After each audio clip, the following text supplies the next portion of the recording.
I need to find a barber down here so bad. For those of you who don't know, I moved from Philly to Florida. Changing it up a little bit, speaking of Philly, little La Colombe. Isn't the real deal. Getting the draft latte out of a La Colombe is actually like the best.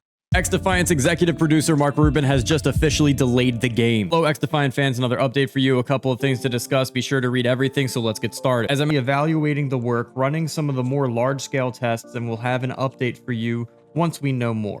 So for one, I am very sorry that we did not hit the window that we originally wanted. We are working to make the best game we can for our fans. Normally, we wouldn't be sharing this behind-the-scenes stuff, but I think in the spirit of what we've done in the past, I also think that people are interested in the game's development and enjoy seeing behind the curtain. I admit that we were a little aggressive with our expectations of when we could ship, but this is just because we're really excited about getting Xdefiant to our fans. So essentially, Xdefiant is saying that the quality assurance is going to take a little bit more time than they expected to hit the window that they had discussed with Sony and Xbox to port these off to consoles. Like I said in a prior video, I think this is probably for the best. Modern Warfare 3 is going to ship on November 10th. I remember that because it's my birthday. But I also think that Call of Duty is going to come up, and I think the 16 maps that they're going to launch of MW2 previous maps, even though it's in an MW3 platform, I think that it's still going to fry. I think this game is going to sell fairly well, even with the distrust for Modern Warfare 2, and the Call of Duty craze is going to continue. The COD cycle goes forward. We all know how it goes. But at the end of the COD cycle, there is always frustration, and I think that's when Xdefiant should probably launch their game. Now, if they'll be able to ramp that game up past holiday season, I think that Xdefiant is going to be a free game anyway, so it's not like they're missing their mark when it comes to just getting initial sales of the game.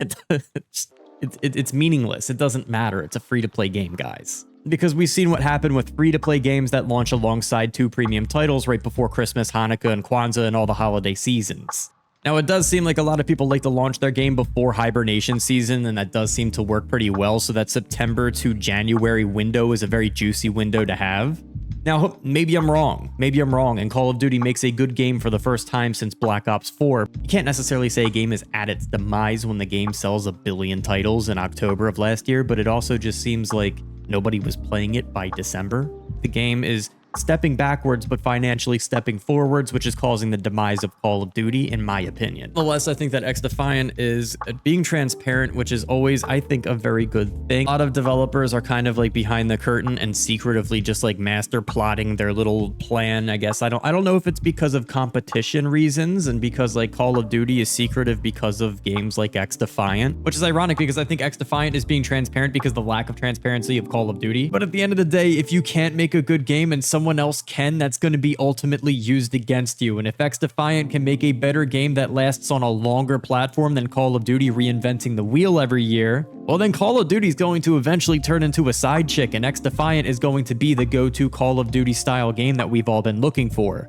Which is good. I think that competition like this is actually going to tune up both parties. I think that Call of Duty's direct response with Modern Warfare 3 is in some form a response from Xdefiant, making old school Call of Duty kind of feel like it's actually accessible again. Seems like way too much of a coincidence that Modern Warfare 2 unapologetically removed a lot of OG things from their game. Xdefiant was like, hold my beer because I was going to do this anyway, and I know that a lot of people are frustrated with you for doing that, and I'm going to take your target audience. To which Call of Duty in a year's time said, here's Dead Silence back, here's Red Dot Blips back, we're going to simplify a lot of the game's aspects, we're going to make it a little bit more old school for our OG audience because Modern Warfare 2 wasn't received very well. It almost seems as if the pressure was on and Xdefiant multiplied that pressure to redact all of these changes that they made and thought were a good idea with no transparency at all.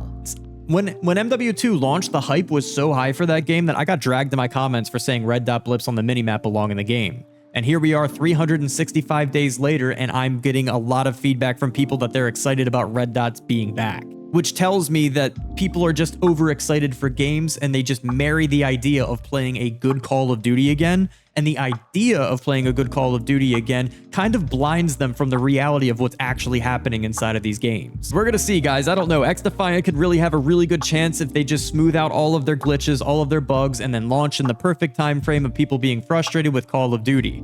And that's if they're being frustrated with Call of Duty, because they are very much overdue to make a good game. Modern Warfare 3 seems to have the right ingredients to make a good Call of Duty, but is it too little too late? The only one that's saying that I'm a little frustrated with Call of Duty for this like juggle that they've been been doing with all the features inside of the game, and of course the Modern Warfare 2 maps being released in Modern Warfare 3 when we expected them in a game called Modern Warfare 2. So now I'm paying $140 to get just high-rise quarry, terminal, invasion, and all the good maps that I expected last year.